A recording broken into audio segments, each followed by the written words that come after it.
Okay, so we watched a couple of videos about memory and memory distortion.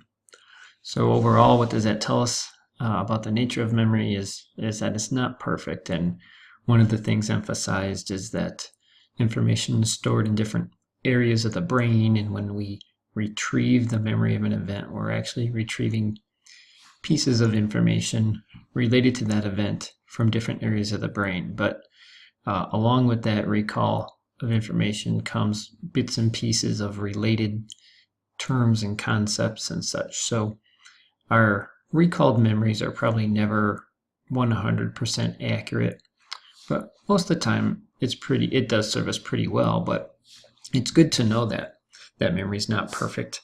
And there's plenty of times in life where um, you may be with a friend, for example, who's telling others about an event that you guys experienced. And maybe you're thinking their recall of the event is a little bit off and wondering why they're lying or exaggerating. But the reality is that maybe your memory is the one that's off. Maybe theirs is more accurate. Or maybe theirs is a little bit distorted and they just don't even realize it because, again, this is a process that occurs that's not under our control. And we don't always recognize or know that some of our memories are distorted. So it doesn't matter how confident a person is or how long they've had a memory. It still doesn't mean that the memory is 100% accurate.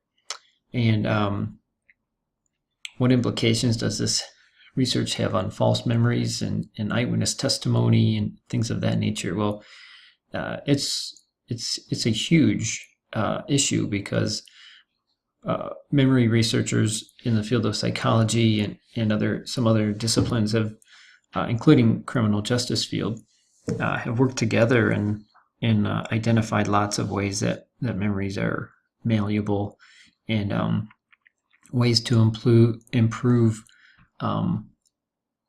police procedures for eyewitnesses and eyewitness identification to help reduce errors. But there's really no way to guarantee a perfect memory. So it's good to know that because sometimes eyewitnesses are very confident, very emotional on the stand. They can be very convincing to judges and juries, but it's always good to keep an open mind about the possibility that their testimony is not quite accurate, not because they're lying, but just because their memory is a little distorted. So I put this information up here on the screen.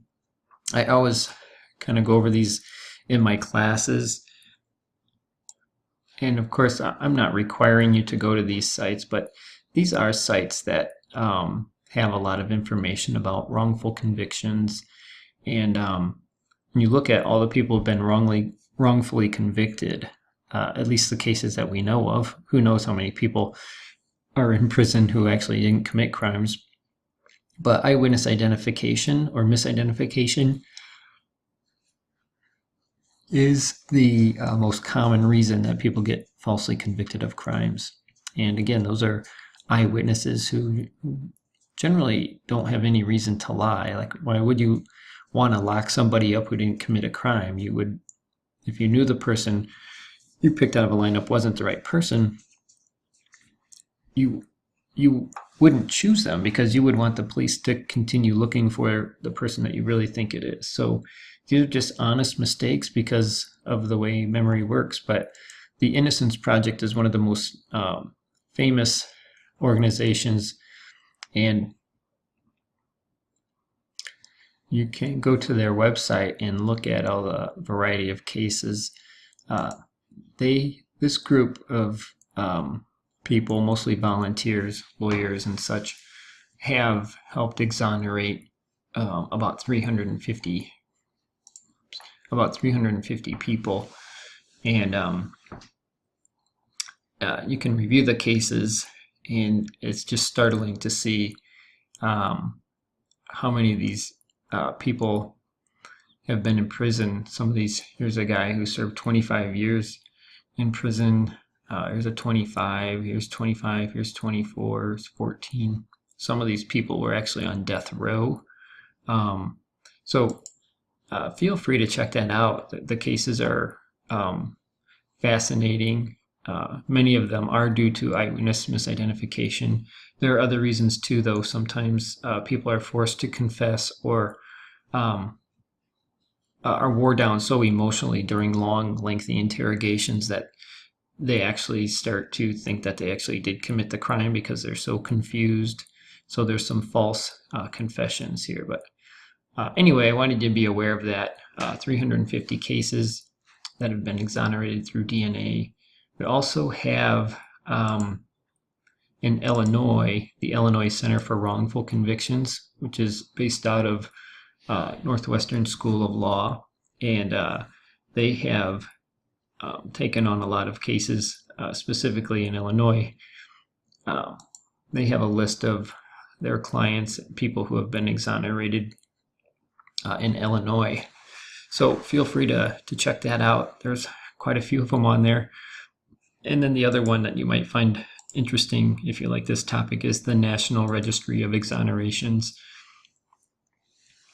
And all these websites, in addition to featuring different cases, have a lot of resources about different causes of false imprisonments and false convictions and things like that. So anyway, on this site, they have currently listed 2,084 exonerations. Is pretty startling. So check that out if you want to. This is a very short video, just about a minute long, where Elizabeth Loftus talks about some of the research she's done in creating false memories and how easy that really was.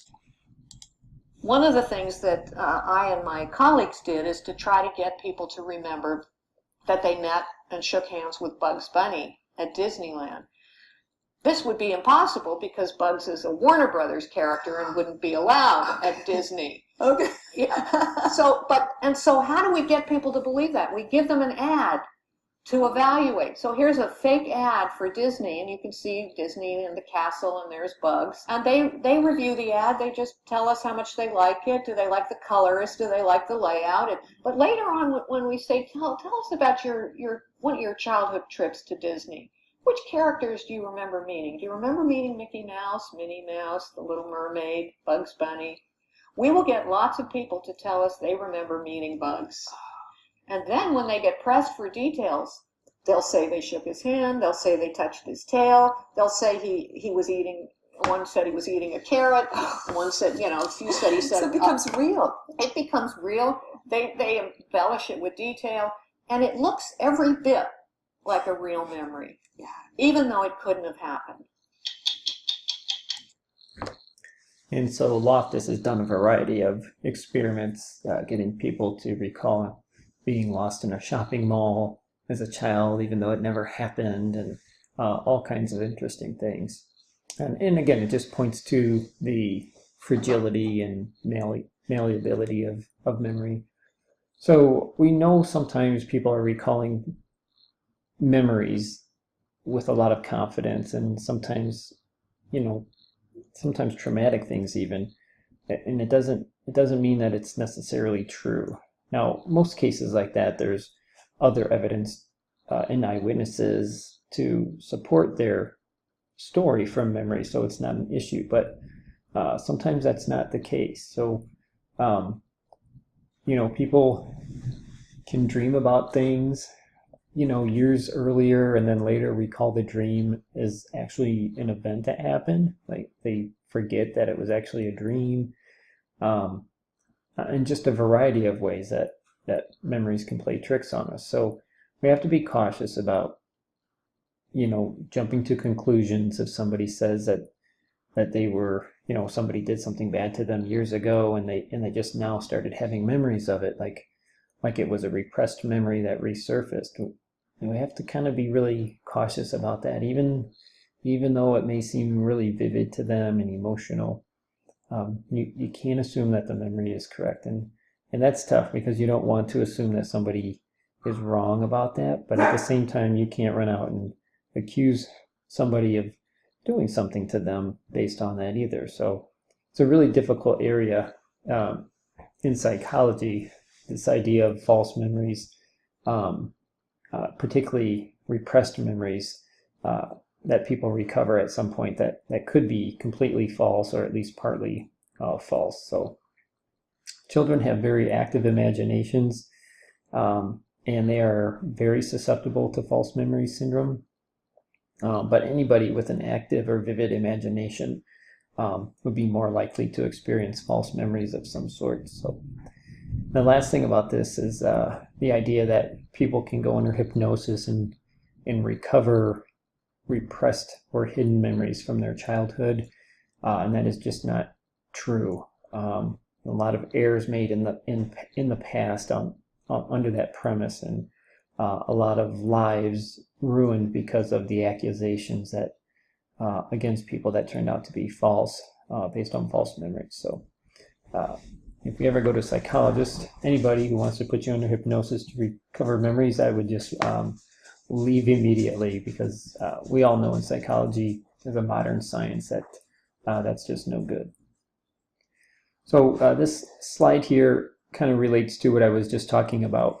Sometimes we have experienced source amnesia, and that would be just times where we forget where the source of information came from. And it's pretty common for people to experience this on a mild level, like you think of something that happened in the past, and sometimes you catch yourself though, and you think, man, did that happen, or did I dream about that one time? And fortunately, you at least catch yourself and aren't sure. But sometimes we don't remember where the source of information came from, and sometimes we may recall events that actually weren't from our experiences. It could have been something you heard about as a child. It could have been based on an old family video you watched 20 years ago. Who knows where the source came from, but it's important that we understand that as well as a limitation to memory. So that pretty much wraps up my topic of memory. This was pretty long videos, but everything I covered is important in this video in terms of what you need to know from memory. And of course, I didn't cover everything in the memory modules, but I definitely picked the stuff that I knew would be important and stuff that you would likely see on the test. So if you have any questions, feel free to email me. And you can move on to the next step if you're in the online class. Move on to the next task